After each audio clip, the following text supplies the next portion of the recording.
Kamu mengacamku. Tatapan Nico terlihat tidak baik.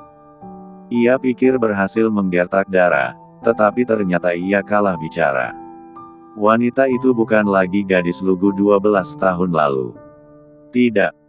Hanya saja saya tidak suka diusik. Jika Anda ingin kembali ke masa itu, saya ikuti. Karena dalam segi apapun, saya tidak punya kesalahan. Dara berdecak dengan kepala tertunduk. Setelah beberapa detik, ia kembali menatap Nico. Ah tidak, saya punya satu kesalahan kala itu. Yaitu, saya tidak punya harta, tahta dan kuasa. Nico nampak tak bisa berkata-kata saat mendengar ucapan Dara. Saya menghormati mendiang Liora karena dia adalah ibu Clayton. Saya tidak pernah berniat untuk mengungkapkan semuanya. Anda tenang saja.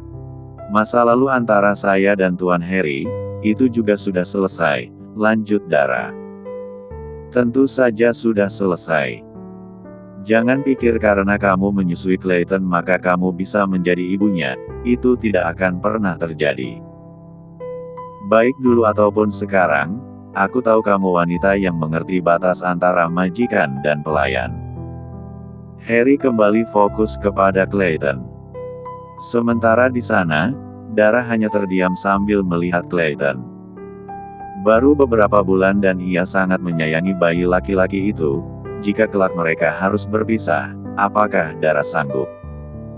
Saat malam semakin pekat, Dara termenung di balkon utama kediaman mewah itu.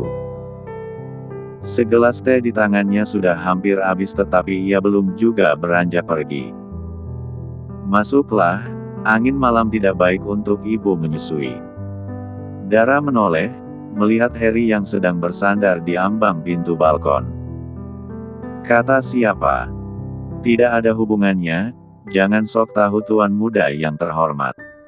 Harry berdecak lalu melangkah, berdiri di samping Dara.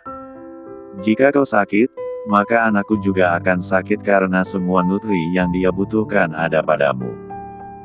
Ah benar juga. Sebentar lagi saya akan masuk.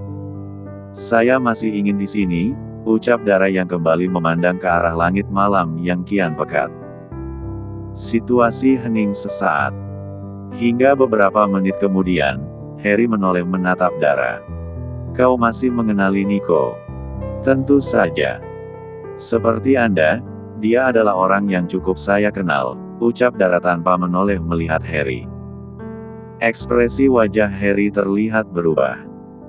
Saat selesai mandi tadi ia mendapati Dara dan Nico sedang bermain dengan Clayton.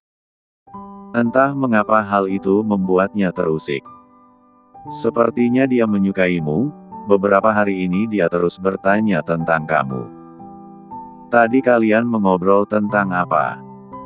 Dara menoleh dengan senyuman tipis. Kenapa? Anda cemburu? Lagi-lagi Harry salah tingkah sendiri. Cek, hahaha. Wah kau percaya diri sekali. Mana mungkin aku cemburu? Aku hanya tidak ingin sahabatku salah pilih orang.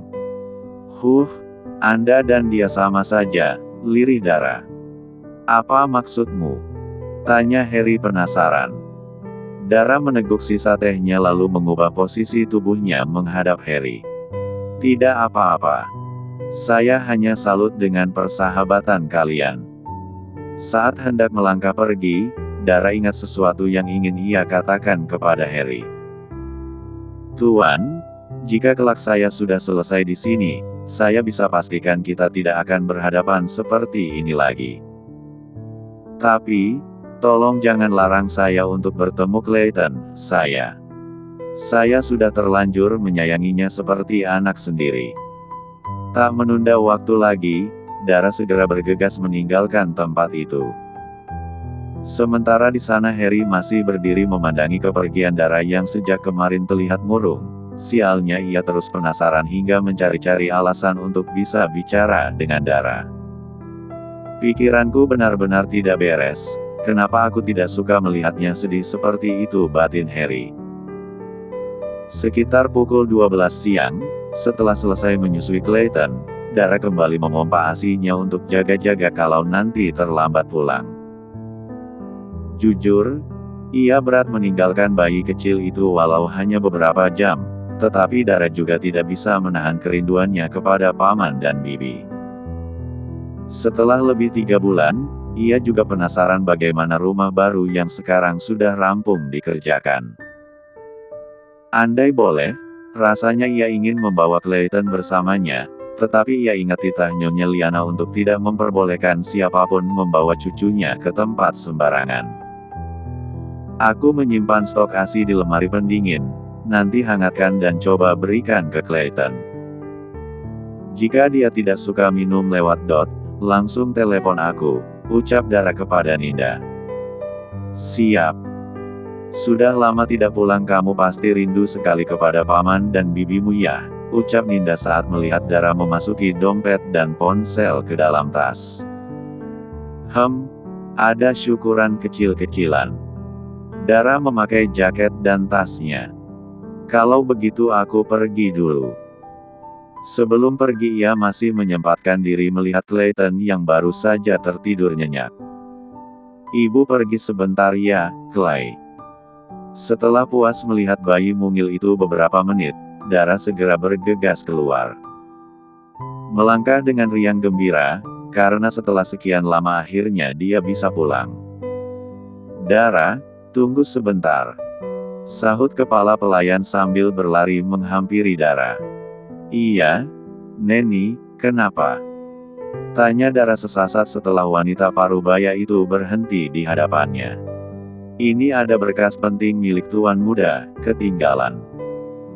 Jalan menuju rumah paman dan bibi kamu kan lewat sana, tolong mampir ke MV Hotel ya.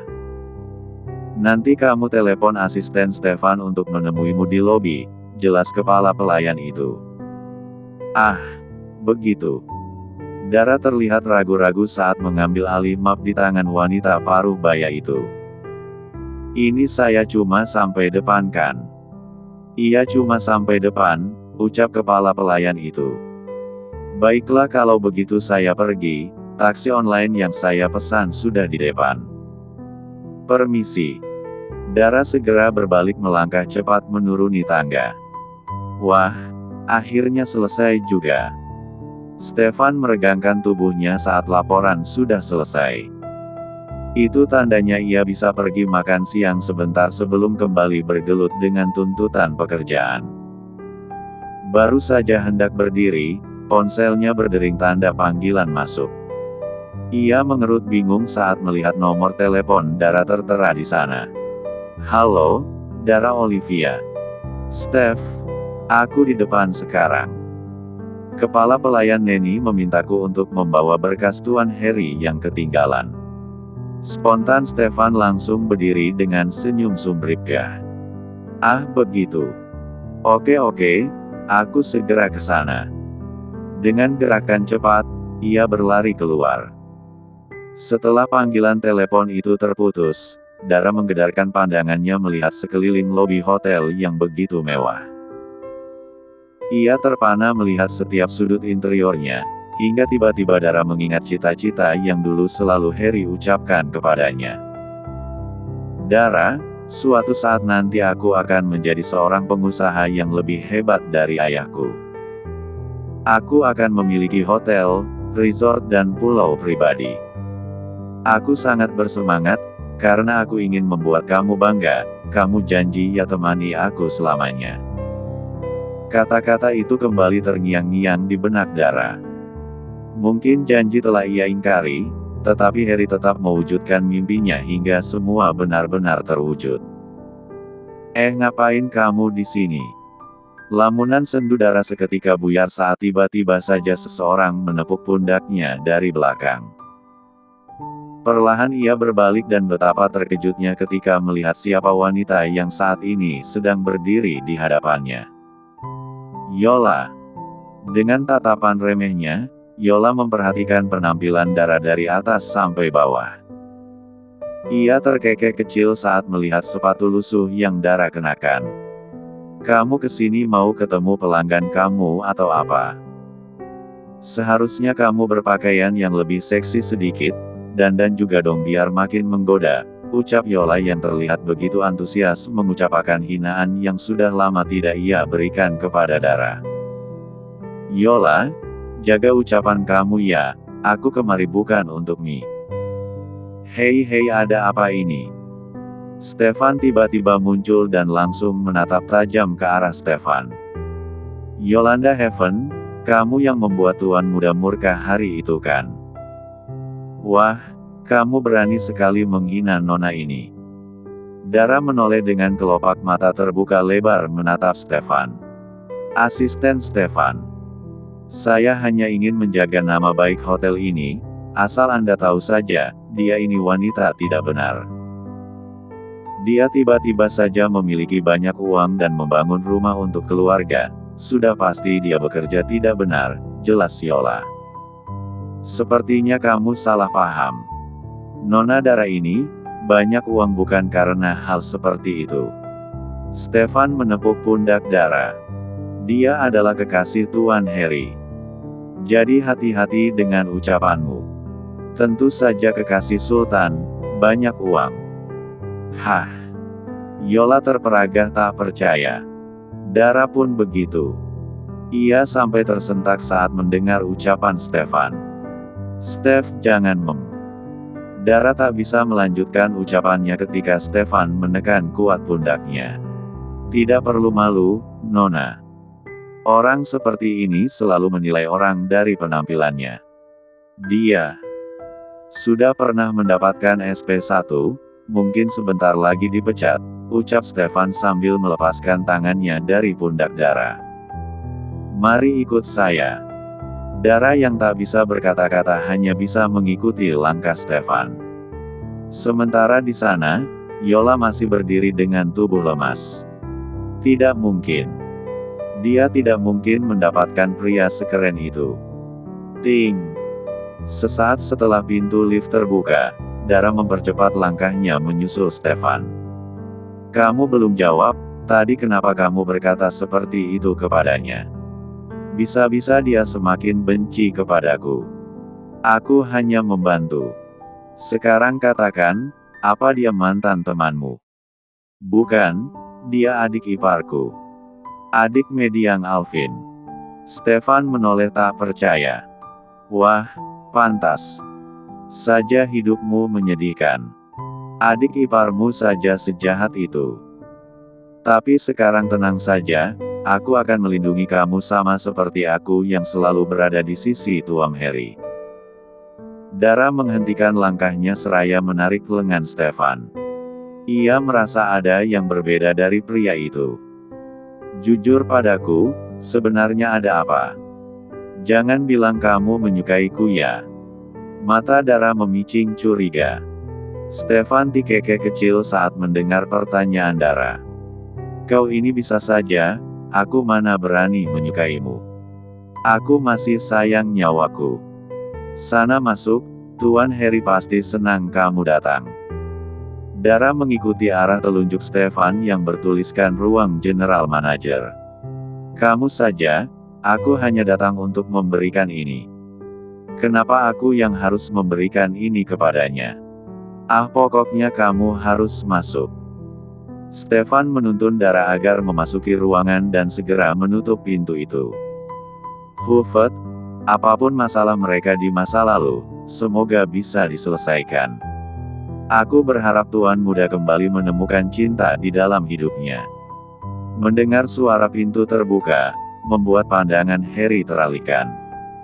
Saat melihat siapa yang datang, ia langsung berdiri dari posisi duduknya. Kamu kenapa bisa di sini? Tanpa mengatakan apapun, Dara mendekat dan langsung mengulurkan tangannya yang sedang menggenggam dokumen titipan kepala pelayan. Saya mampir untuk memberikan ini, titipan kepala pelayan Neni. Harry meraih berkas itu. Kamu kesini naik apa? Taksi online. Saya harus ke rumah bibi saya sekarang, permisi. Dara menunduk hormat lalu berbalik, melangkah menuju pintu keluar. Saat hendak meraih handle pintu, tiba-tiba Harry menahan pergelangannya. Aku antar, aku ingin pastikan kamu tidak kabur. Ia menarik pintu agar Dara leluasa keluar. Ayo jalan duluan. Dara yang lelah berdebat hanya bisa menurut saja. Mungkin saat ini ia penasaran, kenapa Harry terus curiga, hingga Dara tidak peka jika sebenarnya itu hanyalah alasan saja. Harry melangkah dengan santai mengikuti Dara dari belakang. Saat melewati meja Stefan ia berhenti sejenak. Rapat sore ini kamu handle. Baik, Tuan. Silakan pergi saja tidak apa-apa, ucap Stefan yang terlihat antusias ketika Harry mulai semakin dekat dengan Dara. Setelah mendengar jawaban Stefan, Harry segera menyusul, tepat di belakang Dara. Sejak kemarin ia sangat penasaran kenapa wanita itu terlihat sedih saat berhadapan dengannya. Untuk kesekian kali, Harry kalah sama kata hati sendiri. Ia yang biasa bertindak dengan logika, kali ini kehilangan semua prinsipnya. Seolah kembali ke masa itu, kesedihan Dara adalah hal yang paling tidak bisa ia lihat. Dari belakang, tatapan Harry beralih melihat sepatu kets lusuh yang dipakai oleh Dara. Pakaiannya pun sederhana saja. Padahal dulu, Harry selalu bercita-cita meratukan wanita itu, tetapi takdir berkata lain. Tahan Harry, ini hanya rasa kasihan saja, tidak mungkin lebih. Kau ingat hari itu dia bilang apa? Dia tidak benar-benar mencintaimu. Jangan sampai kamu terjebak hanya karena dia kembali ke dalam hidupmu, batin Harry. Selama di perjalanan, Dara hanya bicara saat Harry meminta untuk ditunjukkan jalan. Selebihnya ia hanya diam. Hingga setelah 20 menit perjalanan, mereka sampai ke tempat tujuan. Wah, bagus sekali, ucap Dara saat turun dari mobil. Rumah kumuh yang dulu banyak bocornya kini sudah berganti dengan kedamaian yang lebih layak dan cukup besar. Jadi uang 1 miliar itu, untuk membangun rumah ini? Tanya Harry saat keluar dari dalam mobil. Semenjak orang tua saya bercerai, saya tinggal di sini. Sekarang giliran saya membahagiakan mereka, ucap Dara lalu beralih menatap Harry. Sekarang Anda pulang saja. Sebelum Paman Bibi sayami. Dara. Bibi berhambur sambil merentangkan kedua tangannya. Beliau memeluk Dara dengan erat karena beberapa bulan belakangan ini tidak pernah bertemu. Bibi, aku rindu sekali. Sesaat setelah ia melepaskan pelukannya, sang paman juga datang menghampiri. Akhirnya kamu datang, acara sudah selesai tadi, tamu-tamu sudah banyak pulang, ucap paman. Maaf, tadi macet di jalan, ucap Dara. Pandangan paman dan bibi beralih menatap Harry yang saat ini berdiri di samping keponakan mereka. Ini siapa? Tanya bibi lalu beralih melihat mobil mewah di belakang sana. Sepertinya pernah lihat, ucap paman yang terus melihat Harry dari atas sampai bawah. Dengan sigap Harry mengulurkan tangannya ke hadapan paman. Selamat siang, paman. Perkenalkan saya Harimau. Tegas Dara dengan raut wajah panik. Namanya adalah Harimau, dia adalah papa dari Clayton, bayi yang aku susui sekarang. Harimau, ucap paman dan bibi secara bersamaan. Mereka kembali melihat Harry dengan tatapan bingung. Ganteng-ganteng kok namanya Harimau, gumam bibi. Kalau bahasa Inggrisnya, Tiger. Tanya paman. Nah iya. Paman bisa panggil Hari saja atau Tiger juga boleh. Tuan ini memang sedikit sangar di mata para pelayan mansion dan pegawainya, tetapi juga sangat perhatian. Buktinya di tengah kesibukan, dia masih meluangkan waktunya mengantarku, jelas Dara tanpa membiarkan Harry angkat bicara. Dengan kode-kode mata yang berkedip, Dara menoleh menatap Harry. Tuan, terima kasih sudah mengantar saya, silakan pulang. Anda sedang sibuk kan? Harry yang terlihat kesal karena baru saja disebut harimau oleh Dara, kini menyeringai dengan tatapan tak biasa. Tidak, aku tidak sibuk. Dara terperangah tak percaya. Wah, kalau begitu silakan masuk nak Tiger, bibi Dara tadi masak banyak sekali. Kamu harus makan dulu, nanti kita mengobrol juga, ucap paman yang langsung menuntun Harry agar masuk ke dalam rumah. Bibi pun segera menyusul untuk menyiapkan hidangan. Saat hampir sampai di teras rumah, Harry menoleh ke belakang, memandangi Dara sambil menjulurkan lidahnya tanda meledek.